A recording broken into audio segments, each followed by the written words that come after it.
Finally, a worthy show from Marvel. One that doesn't contain any of that obnoxious, self-aware humor. One that doesn't force equality and diversity in the most vain way imaginable. This show explores every possible angle that the comics and original show has to offer. The politics, the action, the time travel, the sexual tension. I mean, there is a lot of that going on. And Wolverine isn't even the front and center of this. You've got Gambit involved, but that's obvious. I wasn't expecting Magneto to be involved. And least of all, Professor X. No one expected this. Least of all his own students, who they all thought was dead, but he faked his death and his legacy for a galactic empress where he is treated like a husband/dog. And he likes it! I was genuinely amazed that this show was going in such a bold direction. So this was the real Xavier. A man who sacrificed his reputation as an activist and teacher to mutants and mankind for an extraterrestrial BDSM relationship. Well played, sir. X-Men 97 is created by Bo DeMeo. He served as the head writer of the series, which is a continuation of the original X-Men the animated series from the 90s. However, DeMeo was fired by Marvel Studios shortly before the series premiered on Disney+. Despite his departure, DeMeo's work and passion for the project were acknowledged by Marvel's head of streaming, Brad Winderbaum. But this is all recent stuff. The first season was already written and completed before this news. And that's what we're here to focus on, the first season of the revived X-Men series. The theme tune is back, the retro animation is back, and the physics behind Wolverine's hair remains an enigma. Now this show has a really intriguing premise. The mutants are dealing with the death of Xavier. In his will, he leaves his school for gifted youngsters in the custody of Magneto, who is supposedly a changed man and honors Xavier's wishes. And this is where the show goes off the rails. Not only is Magneto now the leader, Storm loses her power, Jean Grey isn't actually Jean Grey, she is a clone and has a child with Scott Summers aka Cyclops. Wolverine isn't even the main character in this show, he's basically as prominent as the Beast. Still showcasing his familiar traits and hot-headedness, but never becoming the talisman of the X-Men. This is where the praise of X-Men 97 must be acknowledged. It is able to experiment with various subplots, all very confusing at first, but entertaining nonetheless. They are able to transition from one storyline to the next without feeling over the top. It doesn't become convoluted. For me, it only really got confusing with the Sentinels and the time travel aspect. But overall, it's able to balance these elements because they focus on a core theme, humanity. What makes the X-Men so interesting and sets them apart from other famous superhero groups is that they explore an incredibly mature subject matter that involves the tension between humans and mutants. It echoes human history, prejudice, racism, xenophobia. These societal issues are what make X-Men so great and so relevant. And it adds a great amount of depth to the story. And this is highlighted in the show's best moments. The 5th episode in which Gambit sacrifices himself during the Sentinel attack on Genosha. The whole sequence is quite terrifying. You could tell they were building up to something catastrophic. It's like all the development and desires of the characters were thrown into one bowl, that bowl being Genosha, to enhance some flavour that would turn into a whirlwind of emotion. What made it so heart-wrenching was down to Gambit. He was on the tail end of a love triangle, barely hanging on. He accepts that he's lost Rogue to Magneto, and his persistence to keep fighting on when he's clearly not in the right frame of mind to be a hero is what made him so relatable. It showed a vulnerable side to him that made him relatable, and his presumed death all the more tragic. The destruction of Genosha added even more shock and terror. X-Men 97 maintains the spirit of the original series, continuing to delve into themes of discrimination and equality. The X-Men are mutants, individuals born with unique abilities that often set them apart from society. This naturally lends itself to stories about acceptance and embracing diversity. The show often used the mutants as metaphors for various marginalized groups, highlighting the importance of understanding and appreciating differences. The original series didn't shy away from showing how fear and ignorance can lead to discrimination. The mutants faced hostility from those who didn't understand them, mirroring real-world issues of prejudice. X-Men 97 continues to explore these heavy but crucial topics. Many X-Men characters struggle with their identities and finding their place in the world, whether it's Rogue dealing with powers that isolate her from physical touch or Beast reconciling his intellectual brilliance with his beastly appearance. These personal journeys are central to the X-Men's appeal. At its core, X-Men 97 is about heroism. The X-Men use their powers to protect those who fear and hate them. And it creates this great conflict of opposing ideas which makes the show so engaging.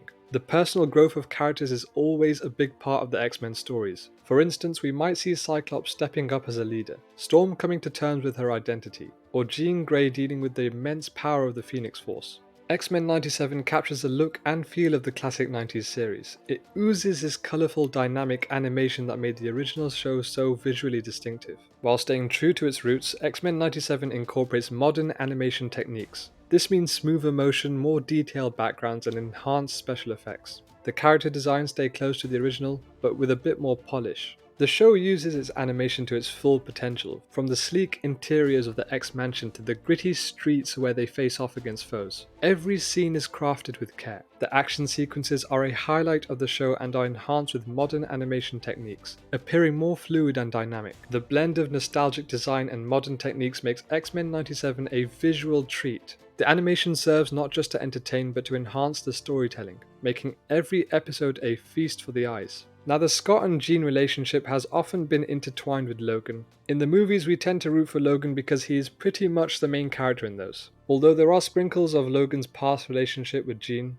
Scott and Jean, or should I say Madeline, have a very in-depth and complex relationship that is key to the plot of X-Men 97. Their son, Nathan aka Cable, creates a heartfelt moment of loss and sorrow. We see how torn Scott is when he realizes his son had to be taken into the future in order for him to survive. When he returns, the reunion is bizarre and only occurred because Cable was trying to stop an end-of-the-world disaster from happening. However, their relationship does reach a point of poignancy which summarizes the whole show. The X-Men share a strong bond with every member. They are not just peers, they are family. Like Fast and Furious but with superpowers. Well, who are we kidding? The way those movies are heading, they're gonna end up as superheroes. But this bond we see between the Summers family encompasses all the X-Men characters. They all look out for each other. Sure, there are many arguments and disagreements, but that's what makes them family. And it's what makes the stories so fascinating and entertaining. All this conflict about what side they stand for, and how this tears the group apart or binds them together, it raises the stakes to another level. You find yourself rooting for certain characters, and there are other characters you know are in the wrong because they've been hurt, but you don't want them to die at the same time. You want the fighting to end, but you know something bad will come out of this turmoil. And that's how you know this is a good show. You're so invested in this fictional world, but the emotional weight feels so real, because in truth it is. Everything that the show explores is no different to what happens in real life. They may have superpowers and the ability to transcend time, but beneath this mask reveals true pain, loss, and heartbreak. For me, the conflict of humans versus mutants, the idealism of Magneto's superior race against Xavier's equal philosophy is what really engages me. The last episode in which Xavier is inside Magneto's mind is the best scene I've seen between these two characters in any adaptation. Charles saying that he'll always have Magneto as they drown in his mindscape said everything about their past. You could feel all the trauma and pain they have gone through to get to this point in their lives. You could feel how close they were as friends, and why it hurts more that they've turned against each other due to their ideals. Their dynamic has a very intimate aura that takes a step back from the chaos ensuing in the background. You always hope during these conversations that Magneto can overcome his own trauma and hatred for humanity to help Charles and rebuild a better life for humans and mutants. Their opposing ideals and close friendship is what makes these two characters the most fascinating in the show. And that's saying a lot when you have Wolverine in the same story. You know, watching this show makes me wonder why Marvel are unable to translate this to their current phase of movies. I can think of one glaring factor. It's got characters who actually carry emotional weight and not someone that cracks some childish joke every 5 minutes. It might be that the movies are trying to cater to a wider audience, because if you're telling me that Marvel became popular because of comic book lovers, then you're living in another world. In X-Men 97, everything works. It's carrying multiple storylines. They never feel like they're taking you away from the bigger picture. It's not deliberately trying to set up bigger things in the future by using earlier episodes as stepping stones and disregarding them on their own merit. And the humour fits with the characters and the dialogue. I know this isn't really worth comparing to, as it's not technically canon to the Marvel universe of the Avengers, in spite of having characters like Captain America and Hulk being present in this world, but because Marvel and Kevin Feige in particular have bought the rights of the X-Men from Fox, there is an opportunity to learn from the success of X-Men 97 and transfer this to the films. Because let's be honest, they're a mess right now. The multiverse saga is relying on old characters to make up for these new and far less interesting heroes. Like, who's really excited for that Falcon movie? They couldn't even name the movie after him. They had to call it Captain America to get audiences excited. X-Men 97 leaves itself on a cliffhanger, one that is impossible to wait for, but we must be patient. And we know it will involve a lot of time travel and altering universes. It will be fascinating to see the X-Men 3,000 years into the future and others 3,000 years into the past, specifically to ancient Egypt where they encounter a young Apocalypse. This setup promises rich storytelling opportunities by exploring contrasting timelines and the evolution of the X-Men universe. The future offers a chance to delve into the relationship between a young Nathan and his parents, along with advanced technologies and new societal challenges in this post-apocalyptic wasteland. And in the past, traveling to ancient Egypt where they encounter En Sabanah, one of the X-Men's most formidable foes, adds immense chaos and conflict. His early interactions with the X-Men could provide insight into his development and motivations. This dual timeline narrative allows for a dynamic interplay between past and future, creating suspense and complexity. The challenges of navigating different eras combined with the unpredictability of Apocalypse ensures a thrilling and multifaceted story arc that promises to captivate both longtime fans and new viewers.